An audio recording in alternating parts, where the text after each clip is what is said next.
Hello and welcome back to Abhyudaya classes UP. तो जैसा कि अपने पिछले वीडियो में हमने पौधों में जनन टॉपिक का लेसन प्लान डिस्कस किया था और कहा था कि नेक्स्ट वीडियो में भोजन तथा उसके अवयव टॉपिक का लेसन प्लान हम उस पर चर्चा करेंगे। तो चलिए देखते हैं, आज का हमारा टॉपिक है भोजन तथा उसके अवयव। इसका हमें लेसन प्लान कैसे बनाना है, कैसे लिखना है, आज इस पर हम चर्चा करेंगे। पाठ्य योजना संख्या है 21वीं नंबर का। ऑलरेडी हमने 20 से ही अधिक लेसन प्लान पर डिस्कस कर लिया है। आपको बायोलॉजिकल साइंस और फिजिकल साइंस हर एक टॉपिक का लेसन प्लान इसमें मिल जाएगा। अगर आपको उसकी आवश्यकता होती है तो प्लीज़ एक बार से चैनल पर आप चेक कर सकते हैं। प्लेलिस्ट भी तैयार है और मैं लिंक भी दे दूँगी, आप चाहें तो वहाँ से भी देख सकते हैं। ठीक है, चलिए देखते हैं आज का हमारा पाठ्य योजना। छात्र अध्यापिका का नाम, विद्यालय का नाम, ये सारी चीज़ें हम लिखने के बाद क्या लिखते हैं, यहाँ पे आप छात्र अध्यापक हैं तो छात्र अध्यापक का नाम लिखेंगे। दिनांक, कक्षा, विषय, कालांश, समयावधि, ये सारी चीज़ें लिखने के बाद प्रकरण लिखते हैं हम।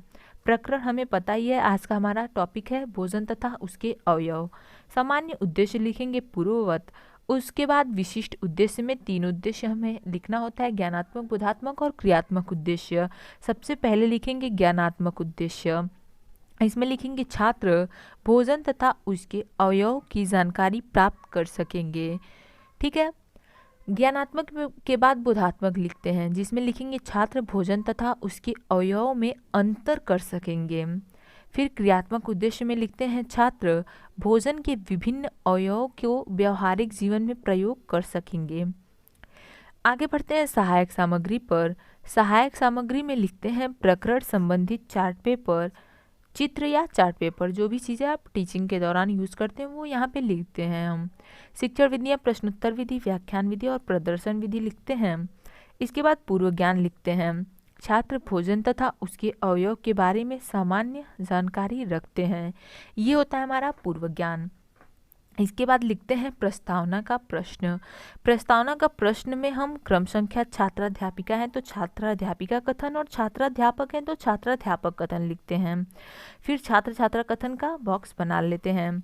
अब इसमें पहला क्वेश्चन है, जीवधारियों को जीवित रहने के लिए किस चीज़ की आवश्यकता होती है। ठीक, तो छात्र छात्रा कथन में लिखेंगे हवा, पानी, भोजन की। उसके बाद दूसरा प्रश्न लिखते हैं भोजन, पानी इत्यादि क्या है। इसमें लिखेंगे भोज्य पदार्थ। छात्र छात्रा कथन में क्या लिखेंगे, भोज्य पदार्थ। फिर तीसरा प्रश्न लिखेंगे कि भोज्य पदार्थों में क्या क्या प्राप्त होता है। यहाँ पे छात्र छात्रा कथन में लिखेंगे अवयव तथा पोषक तत्व। ये हो गया हमारे कुल 3 प्रश्न। इसके बाद हम लिखते हैं समस्यात्मक प्रश्न। समस्यात्मक प्रश्न में लिखेंगे भोजन के अवयव के बारे में कुछ बताइए, या आप ऐसे भी लिख सकते हैं भोजन के अवयव के बारे में आप क्या जानते हैं। ओके, ये हो जाता है हमारा समस्यात्मक प्रश्न, यहाँ पे लिख देंगे समस्यात्मक प्रश्न। इसके बाद उद्देश्य कथन लिखते हैं। उद्देश्य कथन में लिखेंगे बच्चों, आज हम लोग विज्ञान विषय के अंतर्गत भोजन तथा उसके अवयव के बारे में विस्तृत अध्ययन करेंगे। ठीक है, इसके बाद प्रस्तुतिकरण लिखेंगे।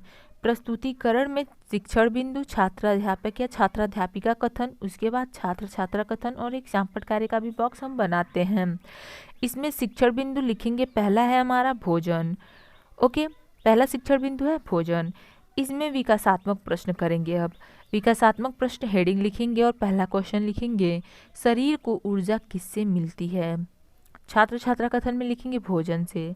इसके बाद दूसरा क्वेश्चन करेंगे कि भोजन के बारे में आप क्या जानते हैं और क्या जानते हैं। यहाँ पे छात्र मौन हो जाएंगे तो हम लिख देंगे समस्यात्मक। फिर स्पष्टीकरण देंगे हम। स्पष्टीकरण में लिखेंगे वे सभी खाद्य पदार्थ जो हम खाते हैं या पीते हैं, जिनसे हमारा शरीर बनता है तथा जीवन निर्वाह होता है, भोजन कहलाता है। यह हमारे शरीर को शक्ति प्रदान करता है।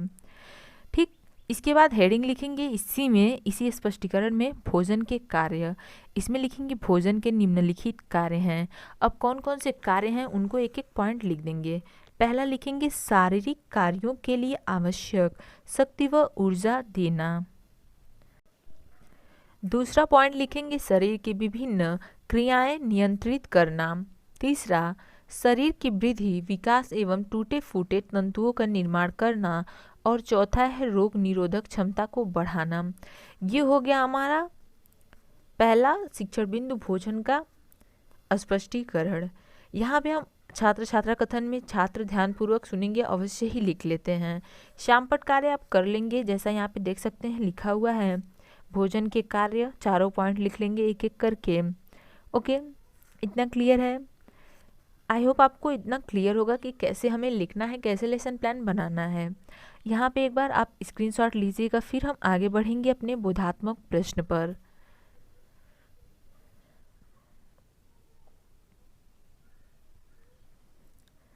ठीक है, हो गया। अब हम बोधात्मक प्रश्न हेडिंग लिखेंगे, इसमें कुछ प्रश्न करते हैं। जैसे पहला क्वेश्चन है, जो खाद्य पदार्थ हमारा शरीर बनाते हैं क्या कहलाते हैं? छात्र छात्रा कथन में भोजन लिखेंगे और फिर दूसरा प्रश्न करेंगे, रोग निरोधक क्षमता को बढ़ाने का काम कौन करता है? फिर इसका भी जवाब भोजन लिखेंगे।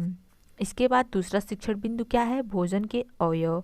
यह हमारा दूसरा शिक्षण बिंदु है। इसमें विकासात्मक प्रश्न में पहला क्वेश्चन है, भोजन से हमें क्या प्राप्त होता है? ऊर्जा, प्रोटीन, विटामिन। फिर दूसरा है ऊर्जा, प्रोटीन, विटामिन भोजन में किस रूप में पाए जाते हैं? यहाँ पे छात्र हो जाएंगे मौन, तो आप लिख देंगे समस्यात्मक या मौन लिख सकते हैं। अब स्पष्टीकरण देंगे। स्पष्टीकरण से पहले छात्र ध्यानपूर्वक सुनेंगे या सुन रहे हैं, ये अवश्य ही लिख देते हैं। स्पष्टीकरण में लिखेंगे, भोजन के निम्नलिखित अवयव हैं। पहला, कार्बोहाइड्रेट। यह शरीर को ऊर्जा प्रदान करता है। यह 3 प्रकार का होता है, स्टार्च, शर्करा और सेल्यूलोज। यह हमें गेहूं, गन्ना, मक्का, आलू तथा चावल से प्राप्त होता है। दूसरा लिखेंगे प्रोटीन। प्रोटीन शरीर के विकास तथा ऊतकों की मरम्मत में मदद करता है। यह दूध, अंडे, दाल व मांस में पाया जाता है। तीसरा वसा। यह हमें मक्खन, घी, दूध से प्राप्त होता है। इसके कारण शरीर से उष्मा की हानि की रोकथाम होती है। चौथा, विटामिन। यह हमारे शरीर की वृद्धि व विकास के लिए आवश्यक होता है। इनसे शरीर को ऊर्जा के बजाय प्रतिरोधक क्षमता में वृद्धि होती है। और पांचवा है खनिज पदार्थ। यह हमें सब्जियों और फलों से मिलता है। ये सारी चीज़ें हम अपने दूसरे शिक्षण बिंदु भोजन के अवयव के स्पष्टीकरण के अंतर्गत लिखते हैं। अब श्यामपट कार्य में आप यहाँ पे देख सकते हैं भोजन के अवयव, जो ऐसे आप फ्लो चार्ट के माध्यम से बच्चों को समझाते हैं, तो आपको जैसा उचित लगे आप लिख सकते हैं। अगर आप ऐसा चाहें तो ऐसा भी लिख सकते हैं। तो एक बार इसका भी स्क्रीनशॉट लीजिएगा, फिर हम आगे बढ़ेंगे अपने बोधात्मक प्रश्न पर। ठीक है, अब हम देखते हैं हमारा बोधात्मक प्रश्न। पहला प्रश्न करेंगे, हमारे शरीर में उष्मा की हानि की रोकने का कार्य कौन करता है? तो यहाँ पे छात्र छात्रा कथन में लिखेंगे वसा। दूसरा करेंगे क्वेश्चन, भोजन में कौन से अवयव पाए जाते हैं? कार्बोहाइड्रेट, प्रोटीन, विटामिन आदि। ये हो गया हमारा बोधात्मक प्रश्न। अब हम आगे बढ़ेंगे अपने पुनरावृत्ति के प्रश्न की ओर। हाँ, पुनरावृत्ति के प्रश्न की ओर आगे बढ़ने से पहले आपको बता दें कि अगला वीडियो हमारा होगा, उसका टॉपिक होगा कुपोषण, और उसके बाद हम उत्सर्जन तंत्र, फिर पारिस्थितिकी तंत्र और पर्यावरण, इन सारे टॉपिक को भी कवर करेंगे। तो प्लीज़ उसके लिए चैनल से जुड़े रहें। अगर अभी तक आपने चैनल को सब्सक्राइब नहीं किया होगा तो प्लीज़ एक बार से अभ्युदय क्लासेज यूपी को सब्सक्राइब, और आपको वीडियो पसंद आ रही हो तो लाइक और शेयर भी ज़रूर कर दीजिएगा। और कमेंट बॉक्स में आपको किसी भी टॉपिक का लेसन प्लान चाहिए तो आप वो भी बता सकते हैं। ठीक है, अब देखते हैं पुनरावृत्ति के प्रश्न। इसमें हम कुछ प्रश्न करते हैं, 3, 4 या 5 प्रश्न तक हम लिखते हैं इसमें। तो यहाँ पे पहला क्वेश्चन है, भोजन की परिभाषा बताइए। दूसरा क्वेश्चन है, प्रोटीन हमें किससे प्राप्त होता है? और तीसरा क्वेश्चन है, भोजन के अवयव को बताइए। ये हो जाता है हमारा पुनरावृत्ति का प्रश्न। अब गृह कार्य लिखते हैं। गृह कार्य में लिखेंगे, सभी छात्र भोजन तथा भोजन के अवयव के बारे में लिखकर लाएंगे। यहीं पर होता है, इसी के साथ हमारा पाठ्य योजना समाप्त। सो गाइस, आज की वीडियो में बस इतना ही। मिलते हैं अगले वीडियो में, जिसका टॉपिक है कुपोषण। तो प्लीज़ चैनल से जुड़े रहें। जाते वक्त अभ्युदय क्लासेज यूपी को सब्सक्राइब जरूर करते जाइएगा। Okay, thank you.